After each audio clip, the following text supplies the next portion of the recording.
17 अप्रैल है और आज ही के दिन 20 साल पहले 1999 में भारत की राजनीति से जुड़ी एक बहुत बड़ी घटना हुई थी। आप शायद भूल गए होंगे, लेकिन आज हम आपको याद दिला रहे हैं।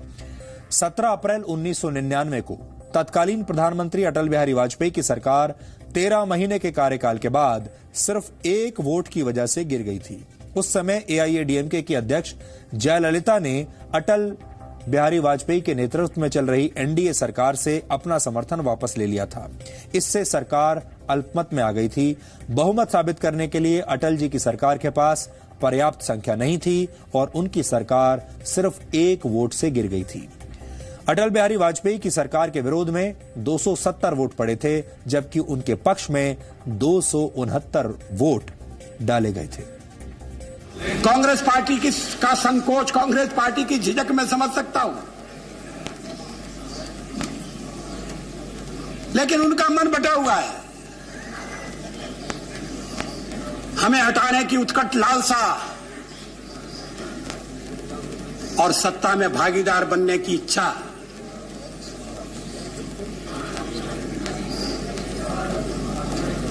और उसके साथ अपने बल पर आगे बढ़ने का फैसला। कठिनाइयां हैं, लेकिन मुझे विश्वास है कि कठिनाइयों को हल करने का लोकतांत्रिक तरीका निकाला जाएगा। राजनीति संख्या का खेल है और इस संख्या बल के सामने अटल जी को हार माननी पड़ी। वैसे तो उस समय सरकार को गिराने में कांग्रेस सहित कई दूसरे राजनीतिक दलों का हाथ था, लेकिन देश की जनता ने इस एक वोट का विलेन उस समय उड़ीसा के मुख्यमंत्री गिरधर गमांग को माना था। गिरधर गमांग उस समय कांग्रेस के सांसद थे, जिन्हें 2 महीने पहले ही यानी 17 फरवरी 1999 को कांग्रेस ने उड़ीसा का मुख्यमंत्री बनाकर भेज दिया था। गिरधर गमांग ने मुख्यमंत्री बनने के बावजूद एक सांसद के पद से इस्तीफा नहीं दिया था, इसलिए कांग्रेस ने उन्हें सरकार के खिलाफ वोट करने के लिए भुवनेश्वर से दिल्ली बुला लिया। इस एक वोट की चालाकी से कांग्रेस ने बड़ी सफाई से अटल बिहारी वाजपेयी की सरकार को गिरा दिया। आज हमारे पास गिरधर गमांग का वो बयान मौजूद है जो उन्होंने 17 अप्रैल 1999 को वाजपेयी सरकार के खिलाफ वोट डालने के बाद दिया था। उस समय गिरधर गमांग को सियासी षड्यंत्र का हिस्सा बनने के लिए नैतिकता से समझौता करने का आरोप झेलना पड़ा था। उस दिन गिरधर गमांग ने क्या कहा था, ये आज आप सबको बहुत ध्यान से सुनना चाहिए। आप ये बयान सुनिए, इसके बाद हम आपको ये भी बताएंगे कि तब अटल जी ने संसद में कितना प्रभावशाली भाषण दिया था। वो ऐसा भाषण है जो आज के नेताओं को भी बहुत ध्यान से सुनना चाहिए। I have to obey Party 3-line whip as well as Anti-Defection Act. I am still member of Lok Sabha, having my division number 479. Then I have come here to vote as per my party whip, and I have to obey the Anti-Defection Act. The speaker had left it to your good sense. Good sense because it attracts the Anti-Defection Act. Do you see yourself as a hero of the show today? I am not hero. I am small member of Lok Sabha, and I am chief minister there in Odisha. But still, I am member here, and all these things are as a member of parliament. I have access. Girdhar Gamang के इस बयान से साफ है कि उन्होंने वही किया जो उनसे कांग्रेस पार्टी ने कहा, यानी इस पूरे घटनाक्रम में वो सिर्फ एक छोटे से किरदार थे जिसकी पटकथा कांग्रेस ने दिल्ली में बैठकर लिखी थी। लेकिन समय का फेर देखिए कि जो गिरधर गमांग कांग्रेस के इशारे पर काम कर रहे थे, वो 2015 में अपनी ही पार्टी से हताश होकर उसी बीजेपी में शामिल हो गए जिसकी सरकार उन्होंने तब गिराई थी। राजनीति में घटनाक्रम बदलते रहते हैं, लेकिन तारीख इतिहास में दर्ज हो जाती है। ऐसा कहा जाता है कि अकेले गिरधर गमांग ही नहीं, बल्कि मायावती और नेशनल कॉन्फ्रेंस के सांसद सैफुद्दीन सोज ने भी तब सरकार के खिलाफ वोट किया था। बीजेपी का यह आरोप था कि मायावती ने वोटिंग में हिस्सा लेने से इनकार कर दिया था, लेकिन आखिरी वक्त पर उन्होंने अपने सांसदों के साथ सदन में जाकर सरकार के खिलाफ वोट दिया और सरकार को गिरा दिया। इस घटना ने देश को एक बार फिर लोकसभा चुनावों की तरफ धकेल दिया था, लेकिन देश की जनता विपक्ष की साजिश को अच्छी तरह से समझ गई। विपक्ष को सबक सिखाते हुए तब देश की जनता ने एक बार फिर अटल बिहारी वाजपेयी को मजबूत जनादेश के साथ देश का प्रधानमंत्री चुन लिया। जी न्यूज देश का सबसे पुराना चैनल है और हम अक्सर अपनी लाइब्रेरी से उस जमाने की पुरानी खबरों को निकालकर आपको दिखाते रहते हैं ताकि आपको इतिहास की अच्छी जानकारी हो और आप भी सीख सकें। आज हम आपको देश की राजनीति में 20 वर्ष पहले हुई इस घटना का एक फ्लैशबैक दिखाना चाहते हैं। इससे आपको भारतीय राजनीति के कई पहलुओं को समझने में आसानी होगी। आज आपको तत्कालीन प्रधानमंत्री अटल बिहारी वाजपेयी का संसद में दिया गया वो भाषण जरूर सुनना चाहिए जिससे कांग्रेस और विपक्षी दलों की बोलती बंद हो गई थी। इस भाषण ने देश की जनता के अंतर्मन में अपनी जगह बना ली थी। आज हमने ये भाषण खासतौर पर आपके लिए जी न्यूज की लाइब्रेरी से निकाला है। समस्याओं के हल ढूंढे जा सकते हैं। आवश्यकता इस बात की है कि हम हर बात को संदेह की नजर से देखने की आदत छोड़ दें।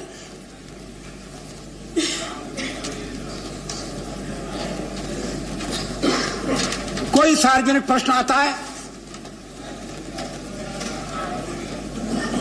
तो तत्काल मन में यह सवाल उठता है कि कुछ दाल में काला जरूर है।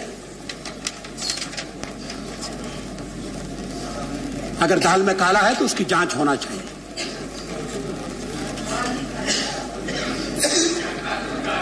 हम 40 साल तक भ्रष्टाचार के खिलाफ लड़ते रहे हैं, अब भ्रष्टाचार से समझौता करें इसका सवाल ही पैदा नहीं होता। अगर हम गलत समझौते के लिए तैयार होते तो आज शायद यहां विश्वास मत प्राप्त करने की नौबत नहीं आती।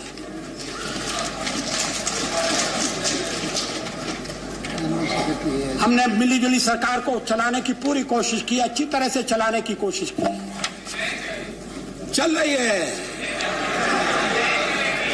आज शाम को और तेजी से चलेगी।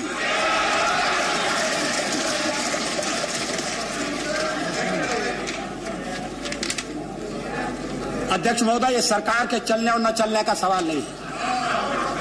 ये देश चलेगा कि नहीं चलेगा।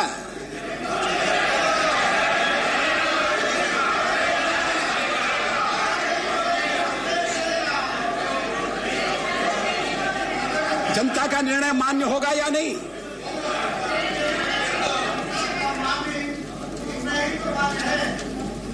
एक मिलीजुली सरकार की आलोचना करने के बाद फिर से मिलीजुली सरकार बनेगी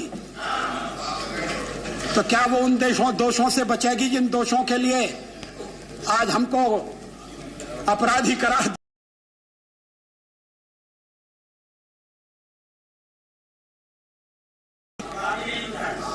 और अभी हमें उन सीमाओं को समझना है, उनके अनुसार आचरण करना है। मेरे बारे में कहा गया कि मैं तो पालन करना चाहता हूं मगर मुझे इस तरह से घेर कर रखा गया है कि मैं असहाय हो जाता हूं, मैं विवश हो जाता हूं। इतना कमजोर तो मैं नहीं हूं। राष्ट्र के हित के लिए जो निर्णय आवश्यक है वो हमने सारी शक्ति के साथ किए, सारे संकल्प के साथ किए।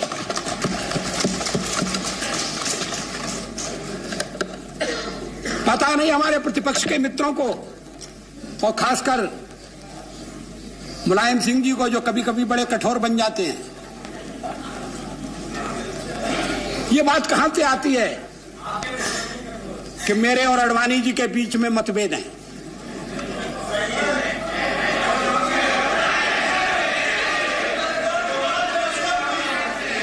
कोई इसका अर्थ नहीं है। भाई शरद पवार नहीं है, आपको मुखौटा कहा गया इसलिए मुझे अफसोस है। मुखौटे की चिंता मत करिए, मुखौटा उतार कर फेंका जा सकता है।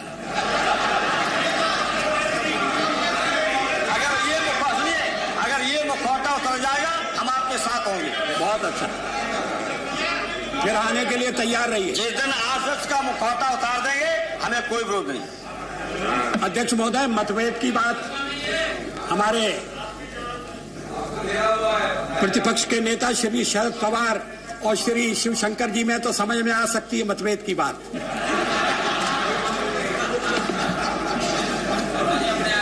लेकिन हमें कटघरे में खड़ा किया जा रहा है। आडवाणी जी का और मेरा साथ केवल राजनीति का साथ नहीं है।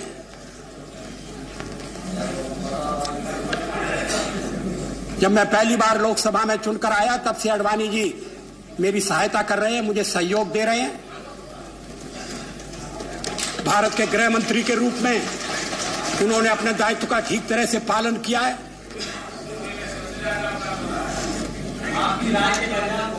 अलग अलग सवालों पर राय भिन्न हो सकती है। नहीं, क्या आप सब एक राय के हैं? मुलायम सिंह जी के आप में और बेनी प्रसाद जी में राय अलग अलग नहीं होती किसी मामले को लेकर, मुझे मालूम है। कभी नहीं और कभी नहीं। अध्यक्ष महोदय, मैं सदन से अपील करना चाहता हूं, फैसले का वक्त आ गया है। आप तय करिए। हमें जो सेवा करने का मौका मिला था, हमने 13 महीने में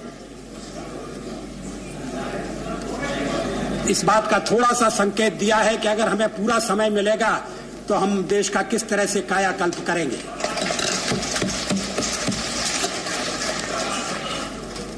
आखिर चुनाव 5 साल के लिए होते हैं। 13 महीने का काल कोई बहुत लंबा काल नहीं है, लेकिन 13 महीने में हमने ऐसी रेखाएं खींची हैं जो काल के कपाल पर अमिट रहेंगी, जिन्हें बदला नहीं जा सकता है।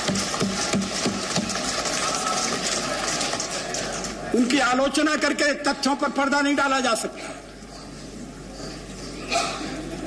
व्यक्तिगत आरोप लगाकर अपनी झुंझलाहट, कड़वाहट प्रकट करके जो हमारी उपलब्धियां हैं उन पर पानी नहीं फेरा जा सकता। मत मानिए जो ओपिनियन पोल हो रहा है आप उसको। क्या वो जनमत का प्रकटीकरण नहीं है? लोग चाहते हैं हमारी सरकार चले, लोग चाहते हैं कि हमें सेवा करने का आगे मौका मिले, और मुझे विश्वास है ये सदन इसी पक्ष में फैसला करेगा। बहुत बहुत धन्यवाद।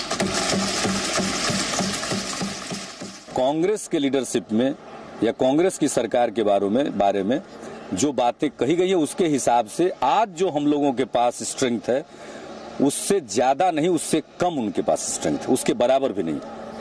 इसलिए वैकल्पिक सरकार गठन करने में पूरी प्रक्रिया जो पिछली दफा पालन हुई थी वही होना चाहिए, और जनता इस बात को जरूर अपनी पैनी निगाहों से देखेगी क्या हो रहा है इस देश में। यानी मापदंड एक होना चाहिए, दोहरा मापदंड इस देश में नहीं चलना चाहिए। जितने मत हमारे साथ थे और बावजूद 15 दिन की सैकड़ों अफवाहों के बाद एक भी हमारा वोट टूटा नहीं, गठबंधन का एक भी सदस्य छूटा नहीं। बाकी 18 सदस्य जाने के बाद पूर्ण बहुमत तो हमारे पास था ही नहीं। स्वाभाविक रूप से बसपा के हाथ में कुंजी थी। अगर वो तटस्थ रहते तो हम विश्वास मत जीत चुके होते। वो तटस्थ नहीं रहे, और वैसे आखिरी क्षण के हिसाब से शायद सैफुद्दीन जी ने भी अपने दल का न मानते हुए उधर वोट किया। तो अगर 6 वोट आप इसमें से निकाल दें तो विश्वास मत का प्रस्ताव तो वास्तविक रूप में वाजपेयी जी ने जीता है।